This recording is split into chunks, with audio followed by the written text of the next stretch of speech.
बहुत शुक्रिया चेयरमैन साहब। मैं इस बजट की मुखालिफत में खड़ा हुआ हूँ क्योंकि ये अहम मुद्दों पर इंसाफ नहीं करता।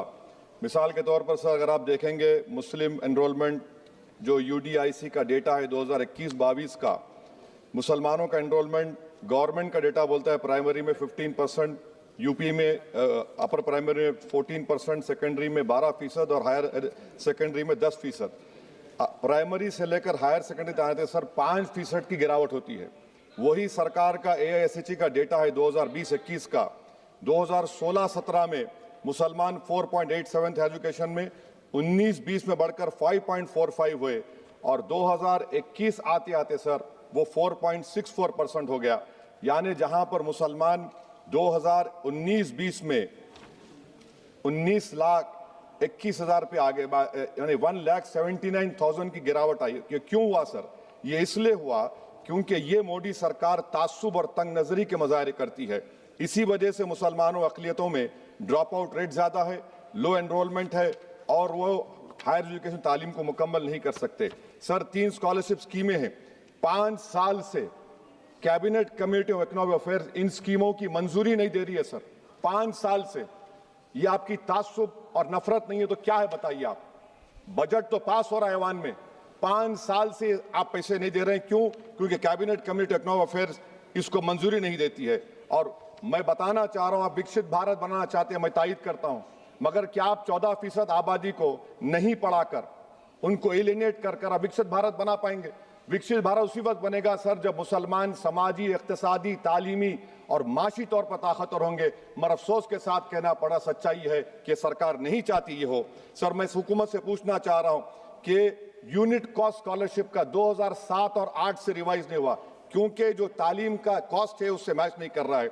आप 3 स्कॉलरशिप को डिमांड ड्रिवन नहीं कर रहे हैं। 11 साल से आप 10 स्कॉलरशिप नहीं बढ़ाए, वही नंबर ला के रख दिए। मैं डिमांड ड्रिवन करने का मुतालबा करता हूं। सर प्री मैट्रिक स्कॉलरशिप को क्यों 9th और 10th से शुरू किया था? Sir highest drop out rate मुसलमानों का है और हमारे मसीहा वेस्ट बंगाल में बैठे, वहां पर ड्रॉप आउट रेट मुसलमानों का 23%, आसाम में 30%। आसाम की सरकार गोली मारने का वीडियो कम बनाएगी तो शायद मुसलमान पढ़ ले तालीम में। सर मैं मुतालबा करता हूं कि मौलाना आजाद फेलोशिप को दोबारा शुरू किया जाए ताकि अक़लियती और मुस्लिम बच्चे हायर एजुकेशन मुकम्मल कर सके। पेरेंटल इनकम आप इजाफा क्यों नहीं कर रहे सर? 1 लाख रुपए, 1.5 लाख रुपए क्या स्कॉलरशिप मिलेगी सर बताइए आप? और सर आपको मिसाल दे रहा हूं, आप तो काबिल आदमी हैं। 2022-23 में बजट था माइनॉरिटी मिनिस्ट्री का 5,000 करोड़, कितना आपने खर्च किया? 16%।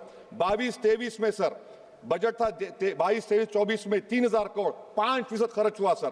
24-25 में बजट था 3,180 करोड़, 22% खर्च हुआ सर। PMJV स्कीम है 1,914 करोड़, उसको आपने कम कर दिया 1,565 करोड़। तो मैं सरकार से मुतालबा करता हूं कि मिनिस्ट्री ऑफ माइनॉरिटी के बजट का 10,000 करोड़ कम से कम होना चाहिए। तासुबियत को खत्म करिए आपकी स्कीम में। सर दूसरी बात, इनकम टैक्स के बेनिफिट मिलती थी हमारे फौज के सिपाहियों को जो विकलांग थे, आपने इनकम टैक्स बेनिफिट छीन लिया उन लोगों को। ये कैसा इंसाफ है आपका बताइए? जो फौजी सर्विस में है, अरे प्राइम मिनिस्टर अगर एक ट्रेन की झंडी दिखाएंगे तो उससे बढ़ के पैसे खर्च हुआते, तो आप क्या बचा रहे? सर 11-12 साल से वजीर आजम मोदी हैं, हमारी एयरफोर्स का स्क्वाड्रन गिरकर 29 पर आ गया।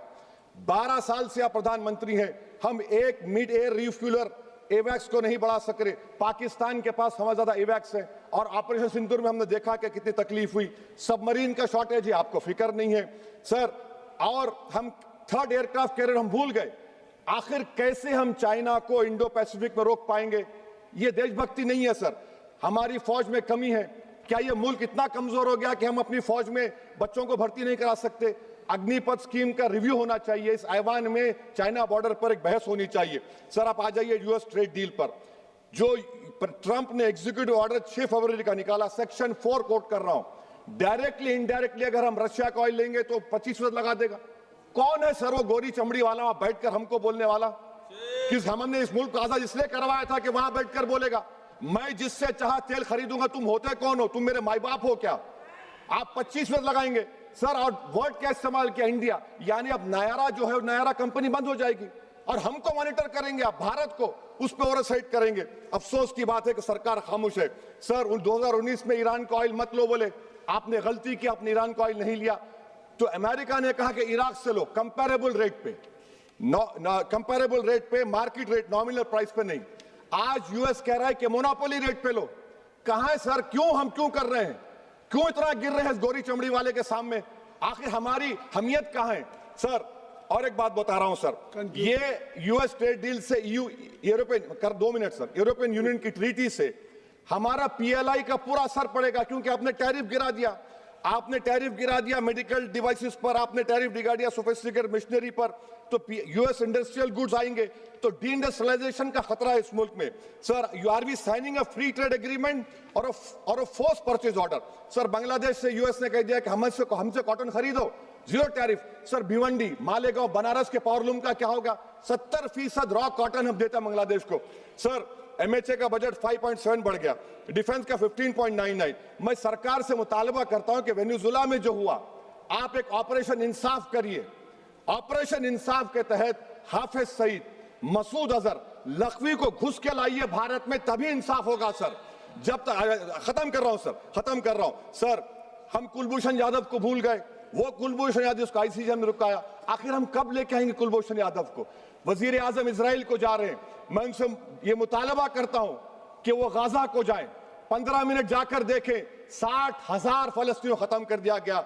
और नेतन्याहू पर आईसीजे का अरेस्ट वारंट है, आईसीसी का, और आईसीजे में केस चल रहा है सर। तो मैं आपसे मुतालबा करता हूं कि वजीर आजम गाजा के बारे में देखें।